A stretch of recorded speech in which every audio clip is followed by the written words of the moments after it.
Hi everyone, welcome back to another video from Trading for Beginners. In this video, we will be learning how to enable auto login in MooMoo. If you're tired of entering your login details every time you open the MooMoo app, then enabling auto login can save you time and make accessing your trading account faster and more convenient. First of all, open up the MooMoo application on your device. Log into your account like you normally do, and from the home page, tap on the Me button at the bottom right corner. After you tap on Me, tap on Settings at the bottom. Now, click on Passwords and Security. Toggle on the button right next to Automatic Login.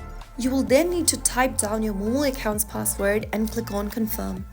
Soon after you do that, you will be able to enable the auto login feature.